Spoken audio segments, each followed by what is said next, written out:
We are ready. Okay, let me share our PowerPoint. Alrighty. Okay, so hopefully everyone can see it. So today we're going to talk about matters of the mind, you, your relationship, and the counselor.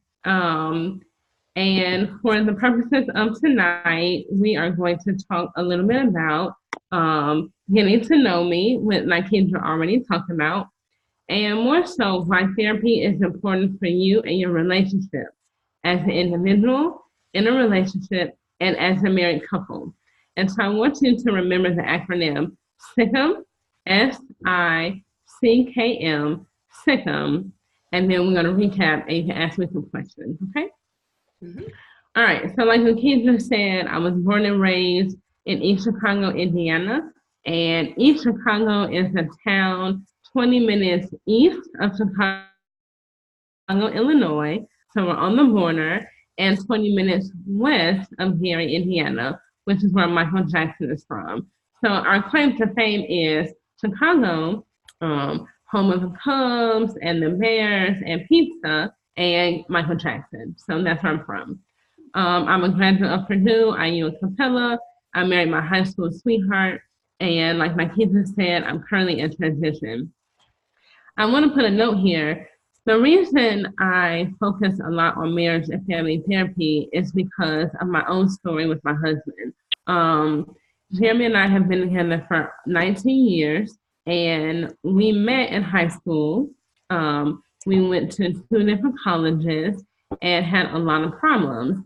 And it wasn't until we were 8 months pre-marriage that we realized that we needed therapy.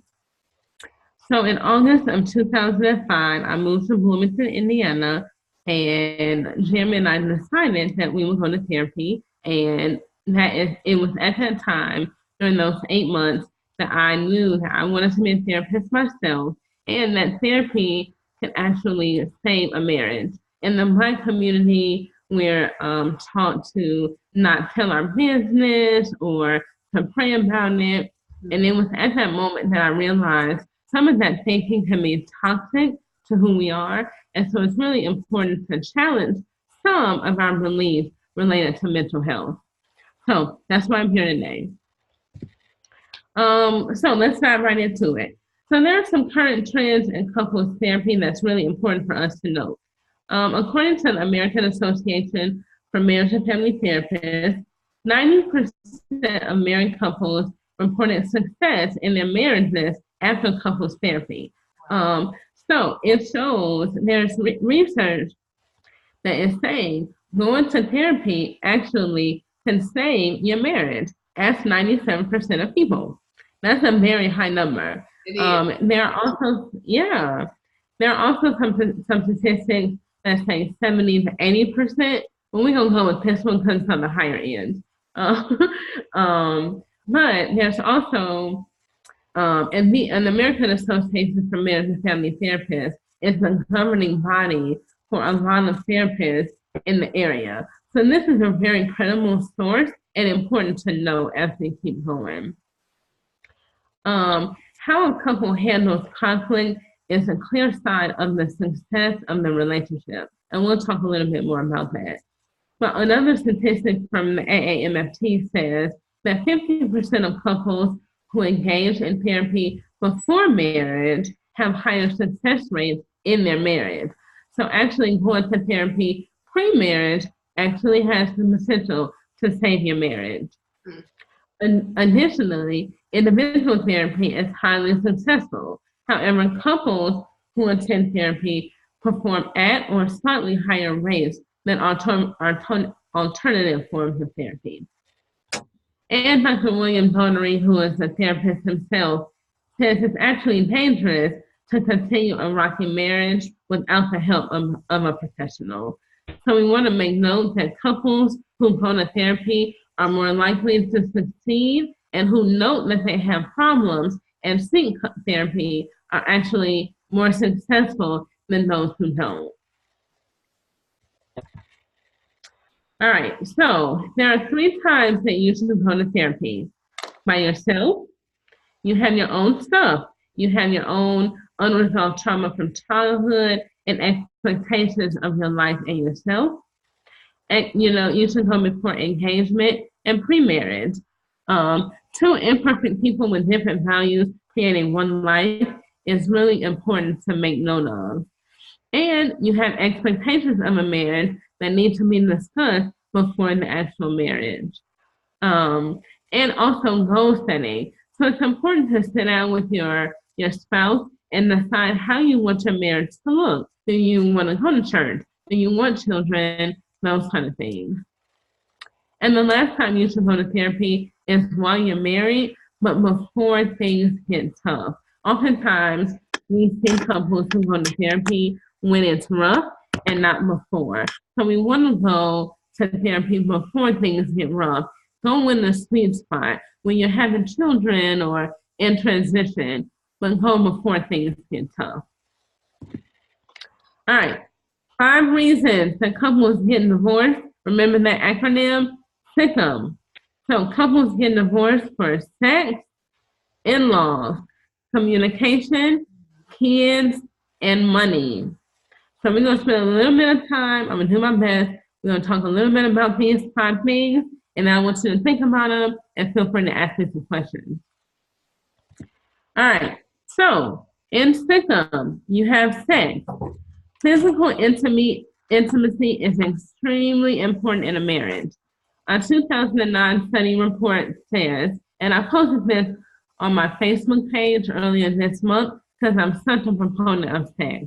Like, I think sex is so important and people negate it. And I'm like, it's right. Everybody should be having sex. But they're not. And this statistic shows that more than 30% of adults reported having monthly sex, and nearly 40% reported having sex weekly or more. And that's under a 50% guideline. So we're doing something wrong if 80% of the population is somewhat married, and that's a stat that I threw out there, but not even half of them are engaging in sex on a consistent basis. Now, what I've also noticed is that in my own research is that couples usually one a member of the marriage is a physical touch person. So they like to have their hands held, and they like to be kissed, and they like to have sex. So if one of the members of the relationship is not getting their needs met, then something is wrong, and they're eventually looking for that need to be met outside of the marriage, whether it's with another person or pornography or anything that's unhealthy to the marriage. If a person is not engaging in their love language or more so sex, you have the likelihood that other things can start to impact your marriage. In-laws. So in the faith tradition, the Bible says, the good book says, a man that finds a wife, not a mother, or a 3-strand cord is not easily broken. A God, husband, and a wife. And for the sake of this conversation tonight, we're talking about husband and wife and not a homosexual marriage. But tonight, in this context, we're talking about a husband and wife. But it does not say a dad. It says God, a husband and wife. And there are also other scriptures. It says to be fruitful and multiply. And does not include a parent or a sibling. That includes the husband and the wife. And there's a therapeutic term for it called enmeshment, where children who potentially come from single parent homes, from broken homes, or even only children like myself tend to be overly close to their parent, and it takes longer to move away from the parent and to the relationship. In that, the in-law feels the right to have input in what's going on in the marriage, and the in-law should have no input in what's going on in the home, unless it is a consensual conversation that the in-law is invited into that. But if a husband is calling his mother, or if a mother is calling her son and not engaging in conversation with the wife, or if the wife is calling her mom to do something and not consulting her husband, you have a problem.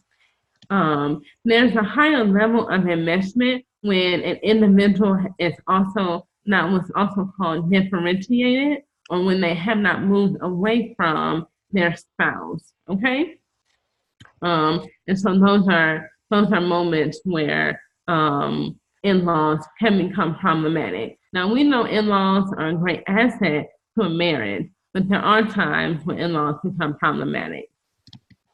All right, so the third one is communication. And communication, which encompasses so many different facets, so many different facets of a relationship, we have to learn the art of negotiation and how to compromise. So my husband and I, in our relationship, learned how to compromise early on. So there were some things that I thought I needed and I didn't. And there were some things that I thought he needed and he didn't. But what we did was we worked on compromise on the best way to nurture our marriage. Additionally, when you communicate, you learn to set boundaries, which includes your in-laws, but also each other. And so in that, you're able to talk about the things that you need in your marriage and the things that you don't need in your marriage, or the things that help you set goals and become effective as a unit. The fourth one is kids. And kids are a really significant part of a marriage.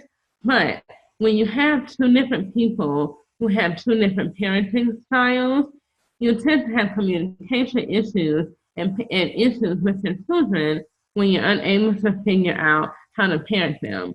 And statistics are showing that children or parents and couples are having children later in life because their couples are focusing on their education, they're focusing on their careers, and so children are coming later in life, but there has not been conversations on how to parent children in that moment.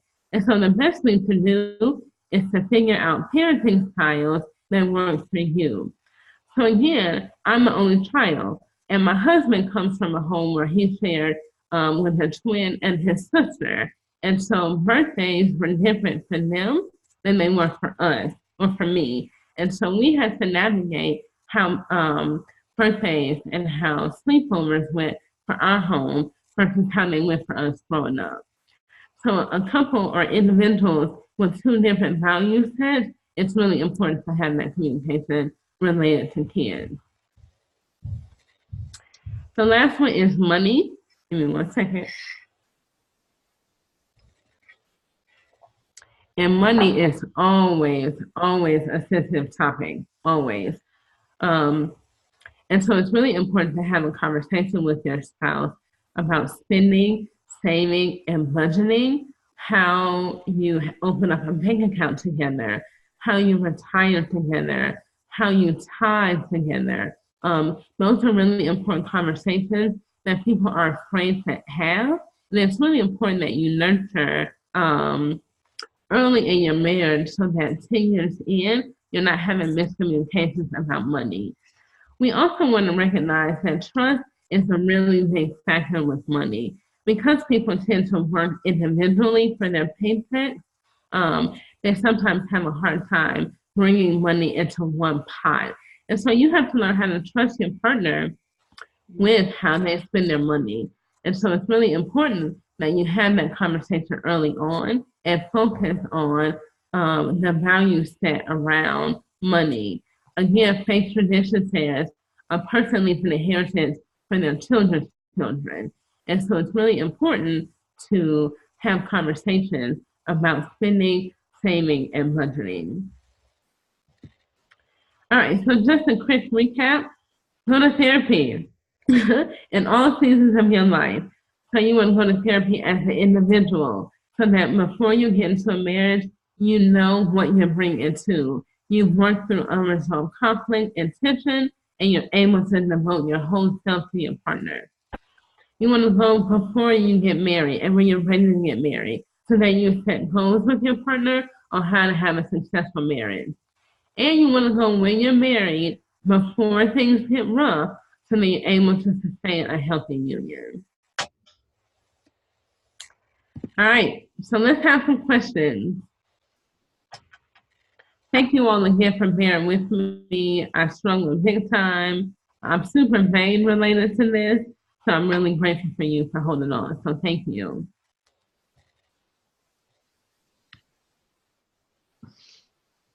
All right, Ashley. Thank you so much. Let's see. I think we have to stop sharing so we can get back to our screen. Okay. Here we go. All right. Okay, just a reminder, if you are in the Zoom room, please stay there. If you have additional questions, Ashley will be available after our live to answer any questions. So that's a perk of getting registered. If you are not already registered, you still can. We have 2 more sessions on Wednesday and on Friday. You get to mix and mingle before and hang out after with our expert. That registration link is bit.ly/Zing Matters of the Mind. That's bit.ly/Zing Matters of the Mind.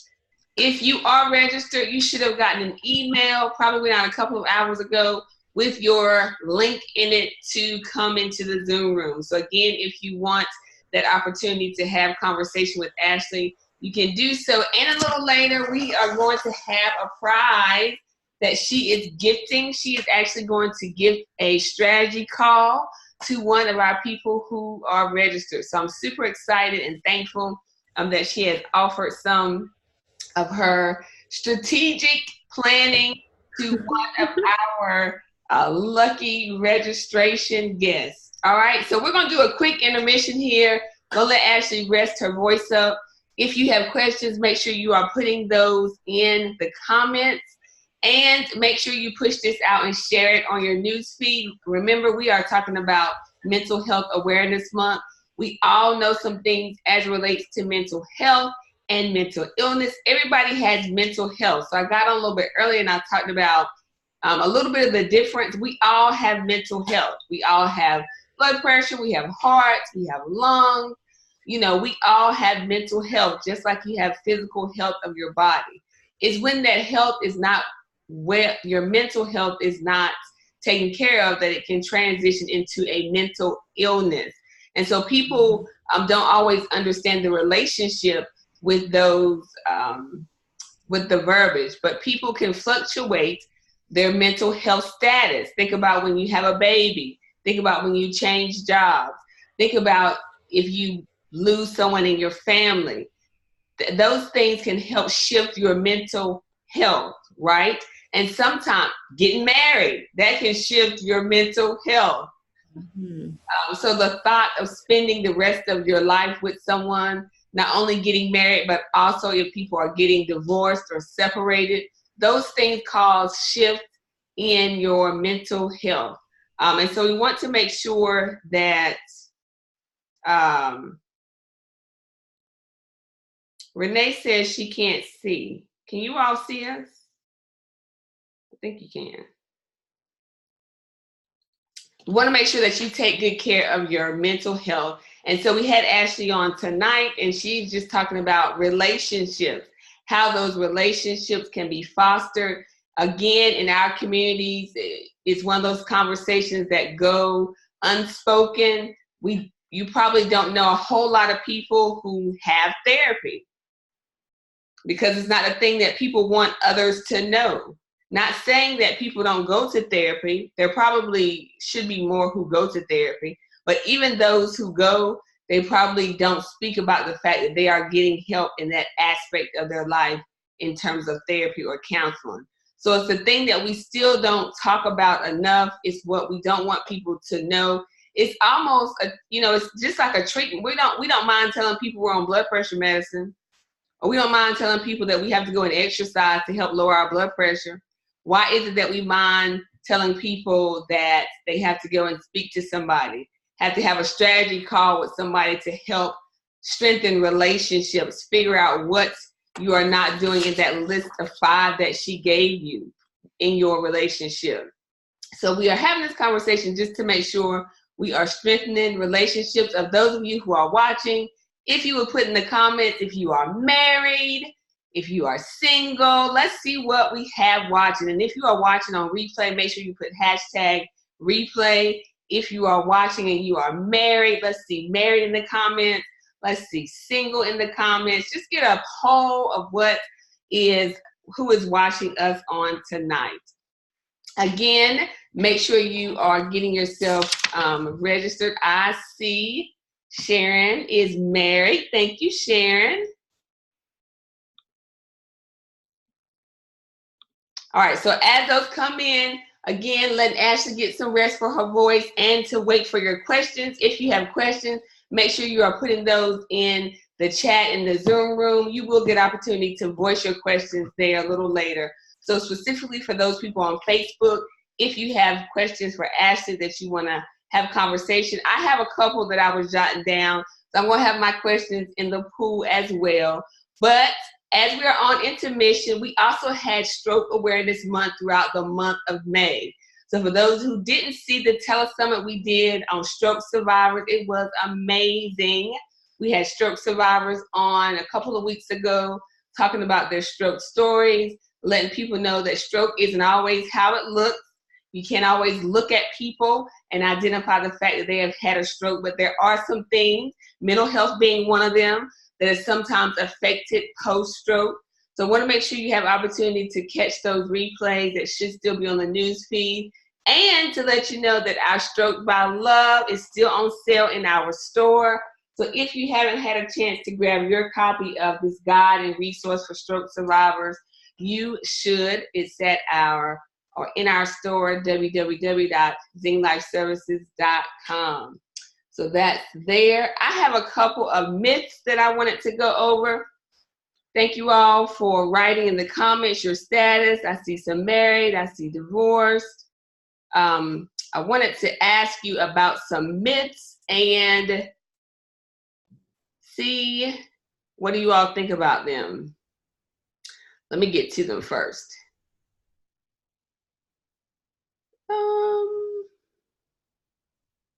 Mental health problems don't affect me. How many of you believe that? Truth or false? Mental health problems don't affect me. Would you say that's true for you, or would you say that is false? Again, keep in mind what we just said, mental health versus mental illness this is just a test to see if you're really listening.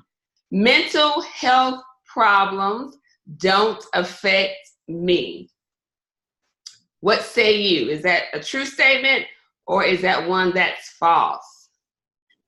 Sharon is saying it is false. What is the rest of you saying? Let's see. On the Facebook feed, we've got some false also. Some false. Perfect. Perfect. So the truth is 1 in 5 American adults experience a mental health issue.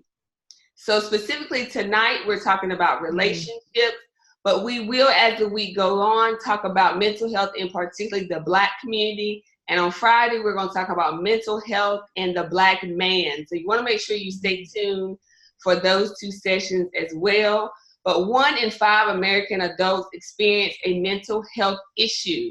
So that may be changes in your relationship. How many of you had some postpartum depression? After you had your baby, your mood was kind of all over the place. You didn't know why you were crying, why you couldn't accept that baby. Everybody else was so happy, and you would just cry at the drop of a dime. Same happens when somebody passes away. Everybody says, oh, you should get over it. You should be over it by now. This happened so many years ago, but there are certain triggers like Mother's Day, like birthdays, like anniversaries that kind of weigh on you heavily. That's not coincidental. So 1 in 5 American adults experience a mental health issue. Let's talk about children. 1 in 10 young people will experience a period of major depression. Think about if you have a young person, if you have a child, that's going to be somebody that's under the age of 18. 1 in 10 of those is going to have an episode of major depression. Think about how the statistics of suicide are increasing. Therein lies those 1 in 10. Are you having open conversation with your young people, with your children, to help them get in touch with their feelings, to help them know that certain feelings are normal and certain feelings are not normal, that they need to have a conversation with you? A lot of times children don't feel like they should have the conversation because they think people are going to think that they're quote unquote crazy. They think that nobody's going to understand because they've never heard conversations about mental health and those changes. And a lot of times this starts in childhood. And so we need to start having the conversations with our children so that they will know if they should start experiencing some changes, that it's okay, but they do need to get some much needed help. And then 1 in 25 Americans have a serious mental illness, right? So not everybody with some mental health issues or changes have a mental illness. 1 in 25 have a serious mental illness. That's going to be your schizophrenia, bipolar, major depression, and things of that sort. So 1 in 25 Americans actually have a major or serious mental illness. So those numbers are some large numbers in the grand scheme of things, because you think about people think about people in your family, your community, and try to compare those numbers. I'm sure you know 10 children right off the top of your head. And think about out of those 10 children, if you can identify whether or not any of them have major depression. Statistics show that at least one of them has major depression. That's crazy, right? At least one of them has major depression.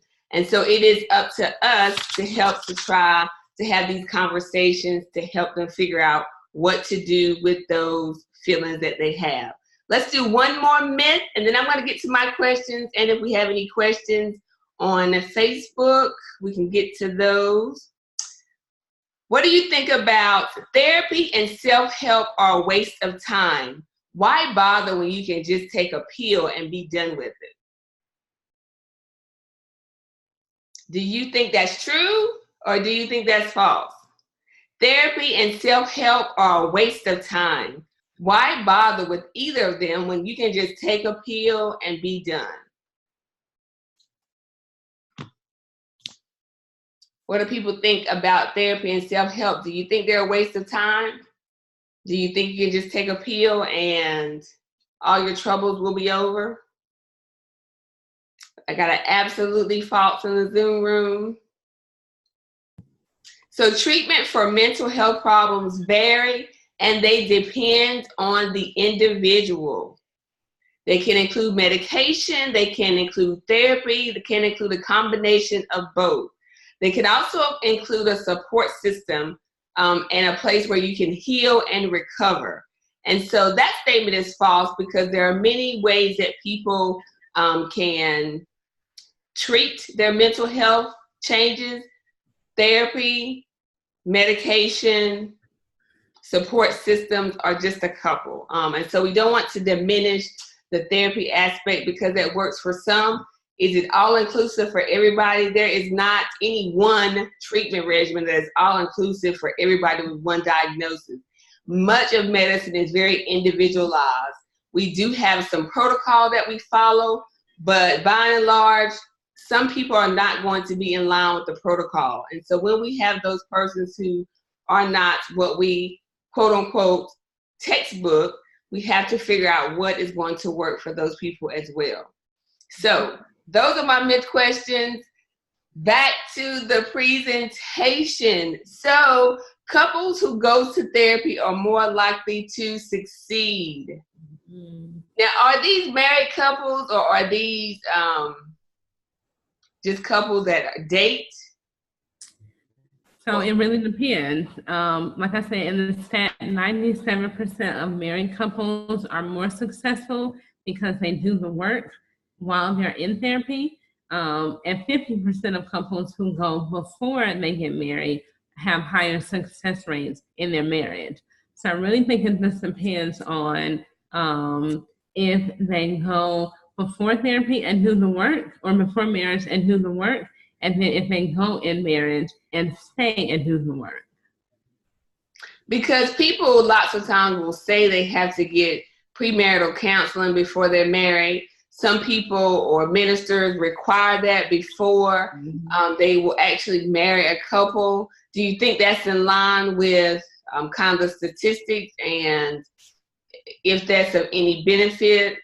Yeah, I think that's a great question. So the statistics from the AAMFT do not factor in spiritual context. They only factor in the work that's done from a scientific standpoint. I actually think, and I may ruffle some feathers, but I think if a pastor is not qualified,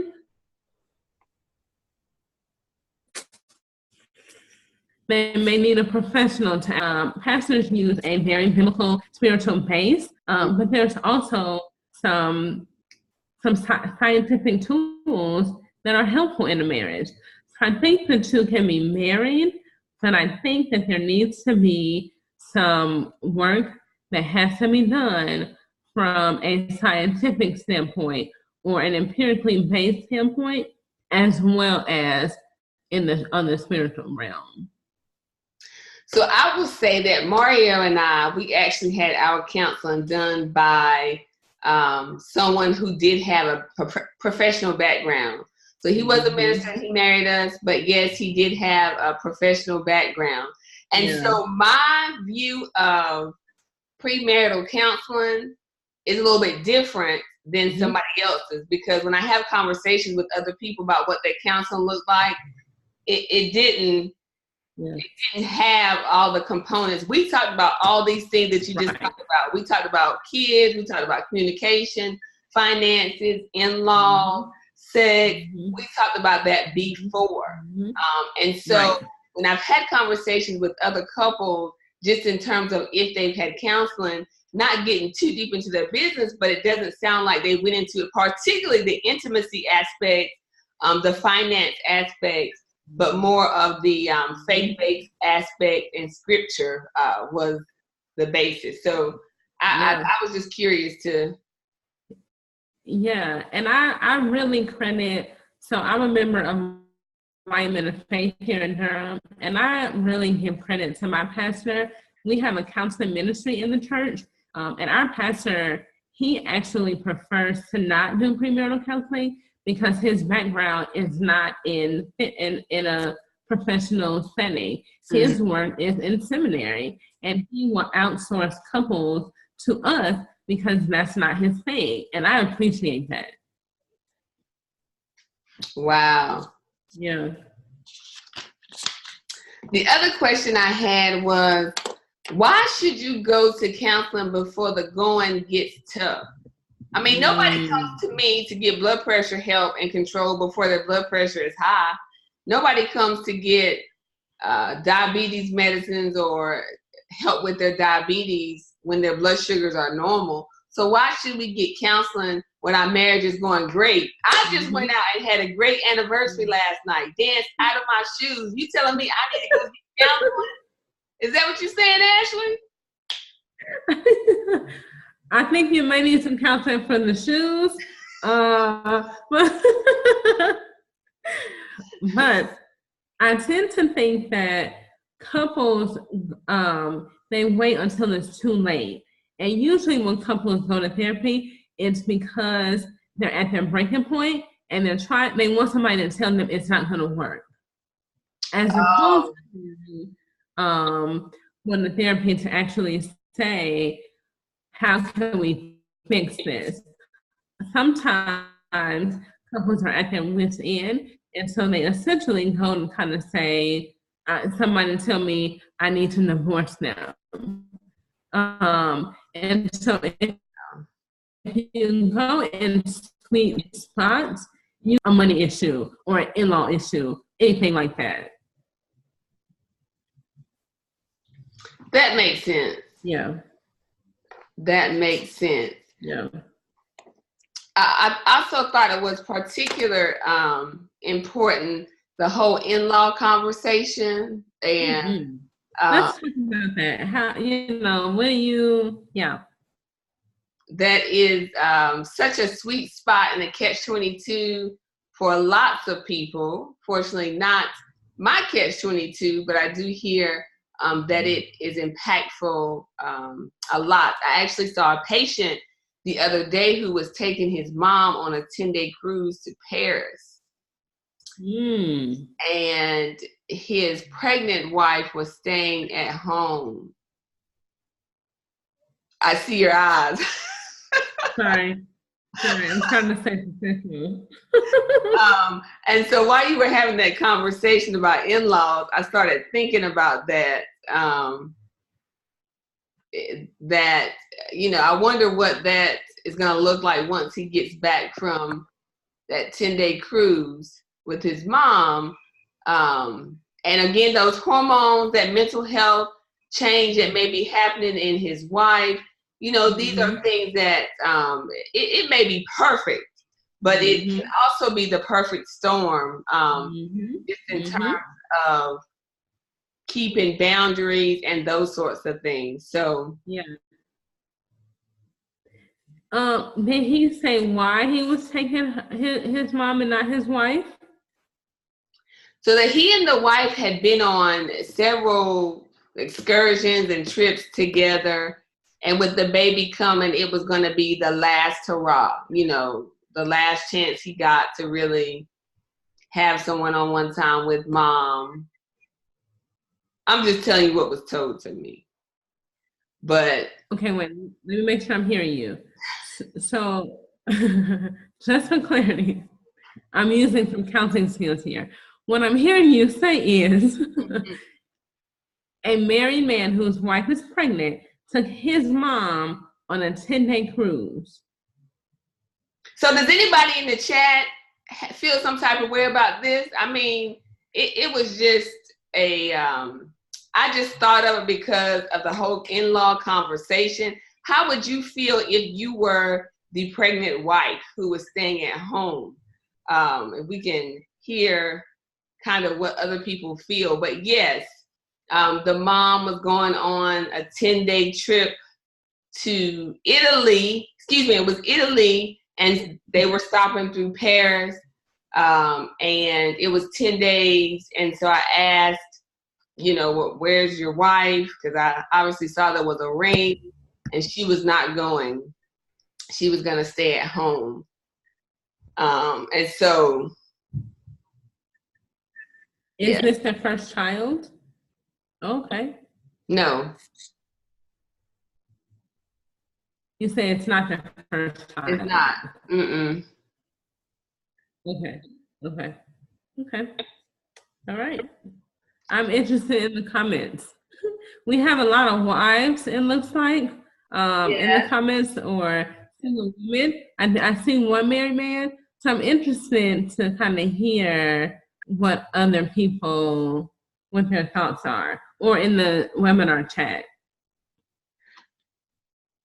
That's interesting. And there is no right or wrong, because in the end, the decision has already been made. But again, we're having a conversation just about why you should get some help before the going gets tough, and what intervention and counseling can help with, or how it can help with your relationship. If you are just tuning in, Ashley did a presentation, and she gave 5 things: sex, in-laws, communication, kids, and money. And so I was just doing a recap on some of those things, and thought about the in-law concept of someone I'd seen recently who is going on a trip and is leaving his pregnant wife at home. And so that may be fine for some people. We recognize that, to each their own. But you have to understand how things that you don't say bother you now may bother you later.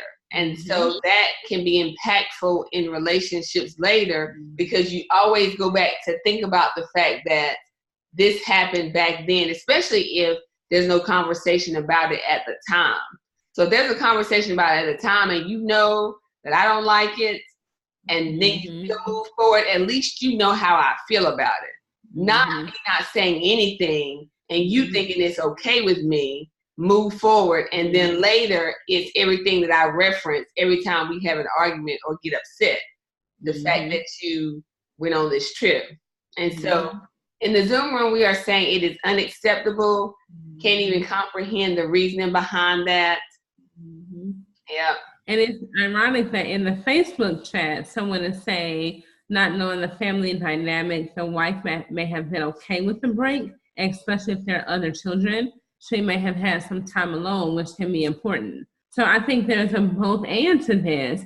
And I think the part that I mentioned was when it's an unhealthy response to an in-law. And that's when the enmeshment comes in, is that so to the Facebook comment, if the husband and the wife did not agree on the trip, then that can be problematic. But to the Zoom room, if the mom or if the husband and wife said, okay, it's okay, then it may work. But what I mentioned was an unhealthy attachment to parents, where you are so enmeshed with your relationship with your parent that you forget your husband or your wife. But now he was an only child is also why I thought about that. And the husband is an only child to the mom. Which is again what I mean.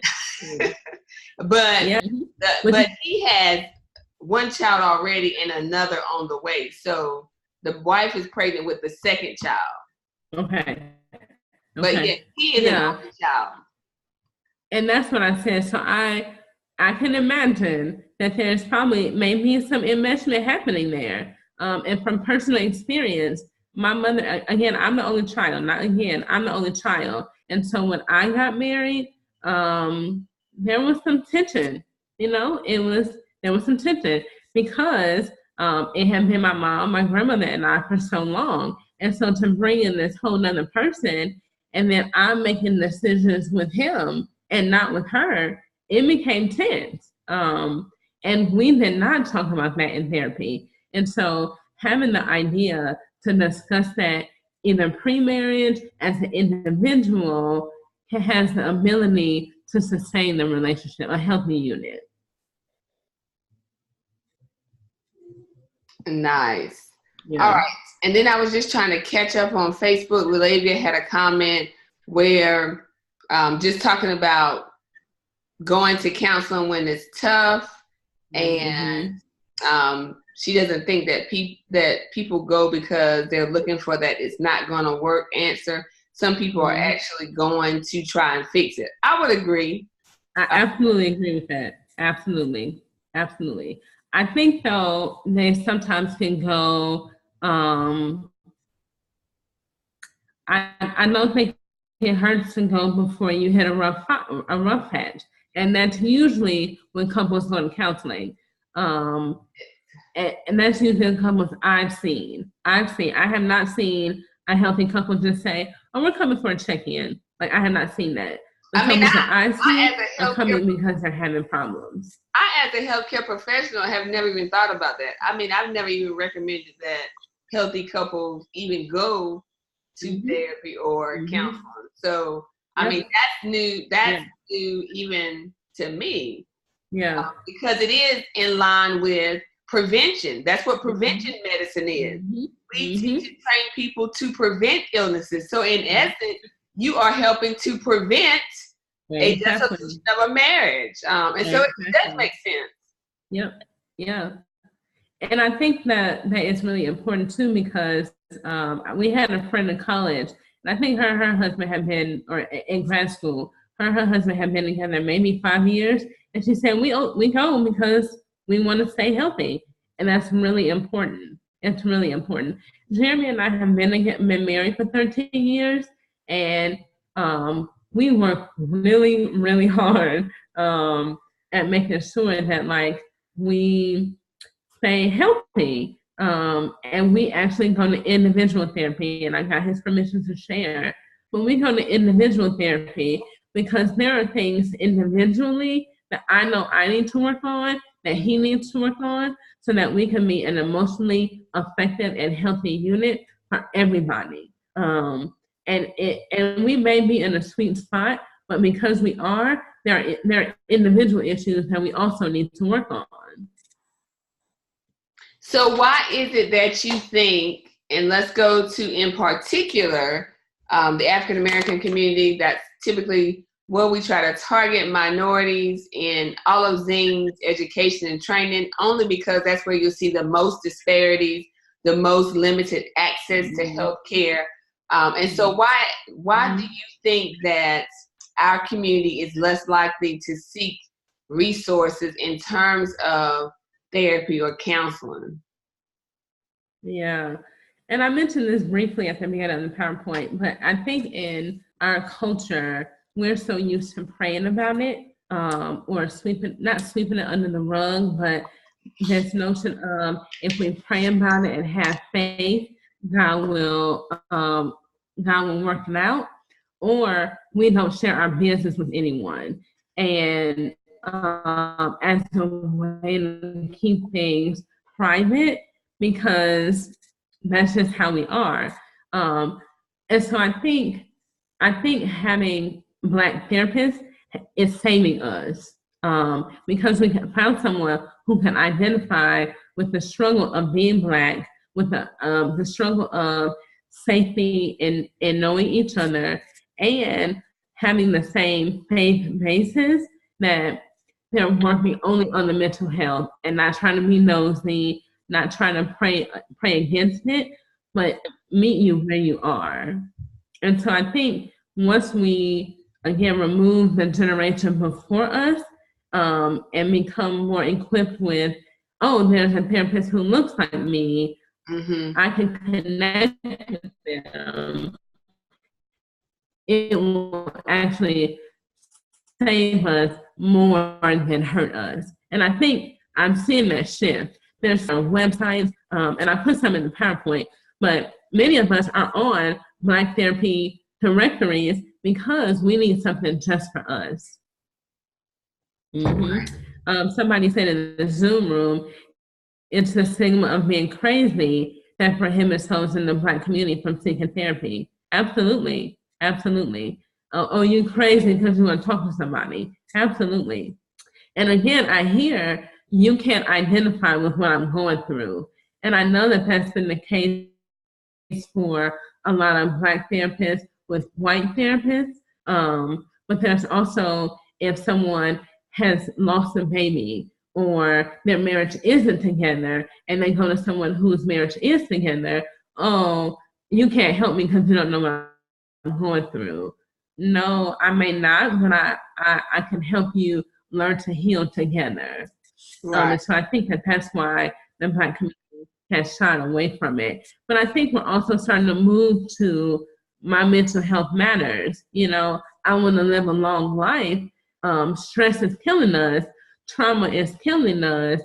I need to go see somebody.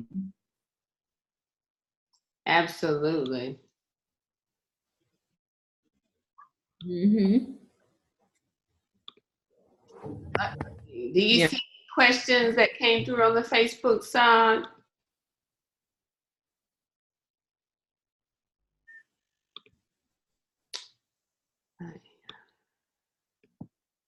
Somebody posted a comment, it depends totally on the maturity level of the wife, going back to the enmeshment and the parents.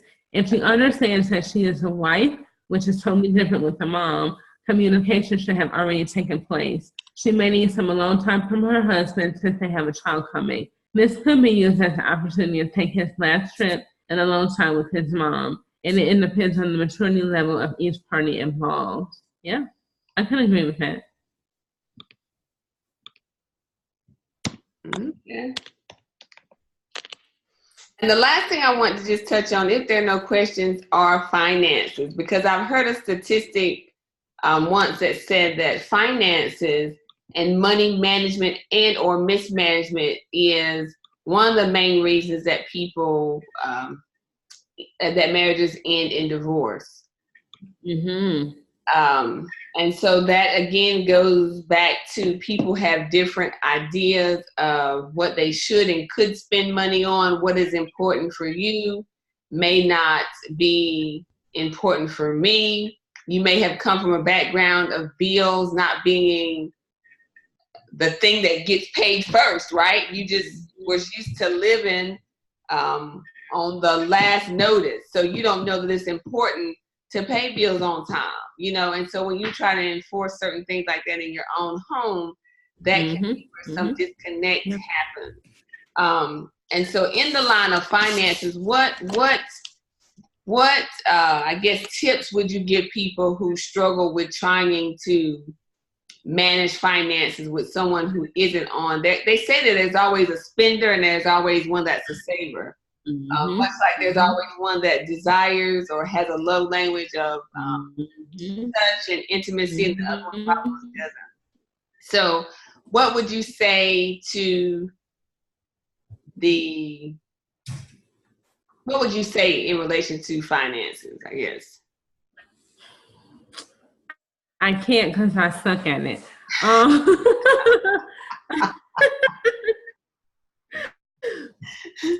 I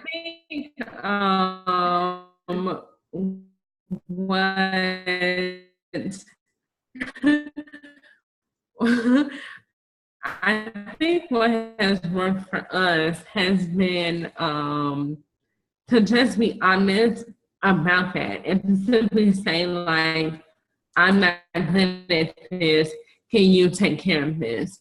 And so I think, again, having that open communication about can and cannot do is really helpful. So my husband is not an organizer or a planner. And so I know that I'm the one who needs to plan the schedule for the month. I'm the one who needs to plan our trip to Indiana.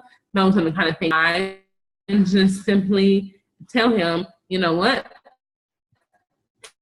Can you do the budget this month? I'll adjust it, but can you do it? I also think sitting down with a financial, and so the same way that we'll find a therapist for our marriage or a doctor for our bodies, there are professionals who can take care of our financial needs also. And so being area and finding the resource to do that is really helpful. So I actually say to talk to someone who will help you to help you budget is really helpful.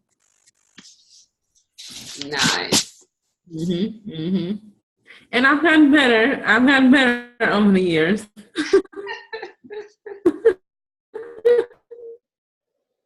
The other thing I would say is just to make sure, even if, so I am the budgeter.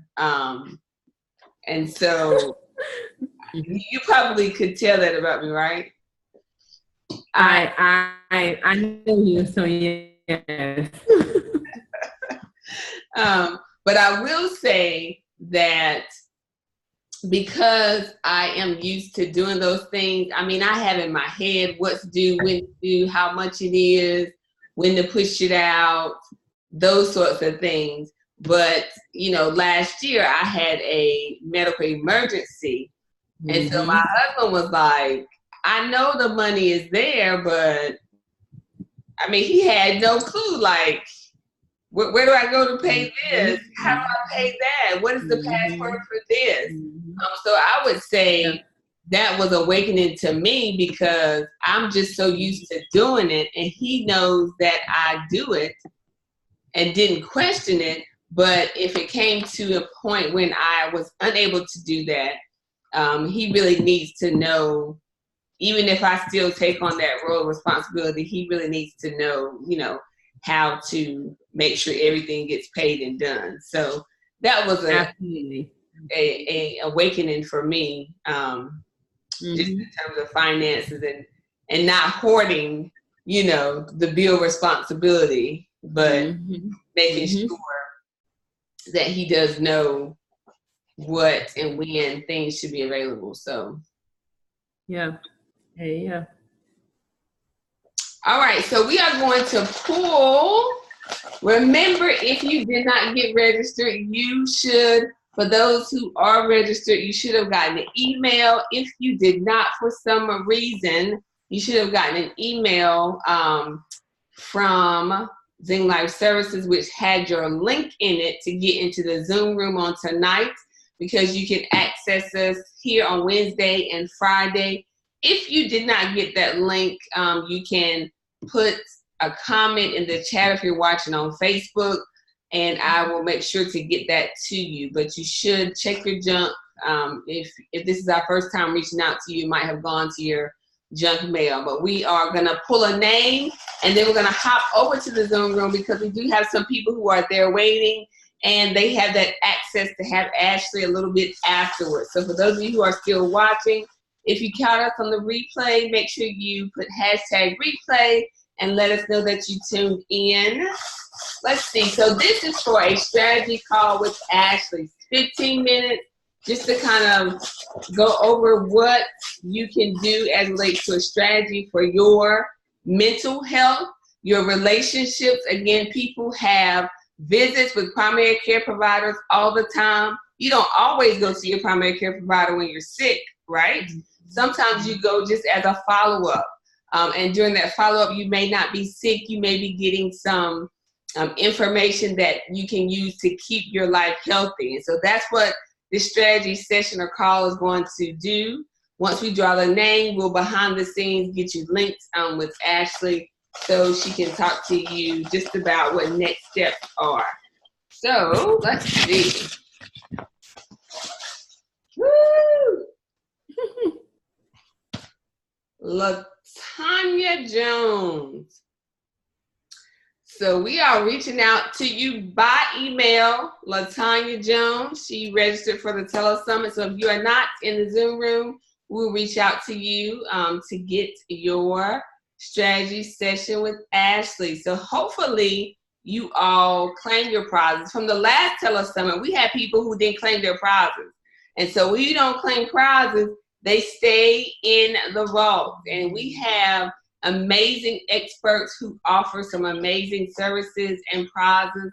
And so we don't take it lightly that Ashley is willing to give her time to speak to somebody who is registered. So LaTanya Jones will reach out to you to get your session. Ashley, if you would let people know how they can get in contact with you on social media. So you can find me on Facebook at Ashley D. Gilmore. You can follow me on Instagram at Ash D. Gil. And I'm on Twitter at Ashley D. Gilmore.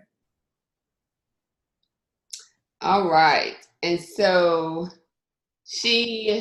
if you're on Facebook, obviously you can just click her link there and it should take you to her social media outlets. If you're in the Zoom room, we'll get that information to you as well there. So if we don't have any further questions, we are going to click off and head over to the Zoom room. Don't forget, we're going to be back on Wednesday. On Wednesday, we're going to have Nikisha Smith, and we're also going to have Dion Murphy. That conversation is going to be on mental health in the Black community. Dion is going to give her real life account on how she has overcome some changes in her mental health and has prevailed.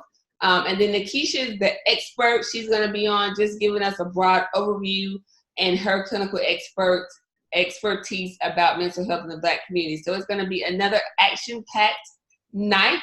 You all tell Ashley thank you. If you're my regular viewer, you know how much I guess.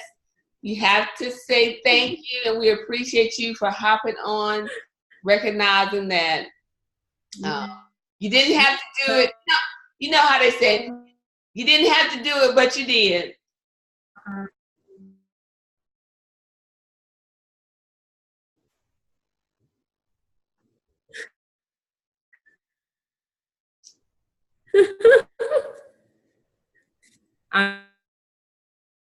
I didn't hear your last comment. I've done it. Thank you, guys. All right, so we're going to hop off of Facebook Thank you all for watching. Make sure you're sharing it out. My last comment, I just said thank you, guys. Okay. We'll see you all on Wednesday. If you're in the Zoom room, stay put for just a second. Bye, y'all.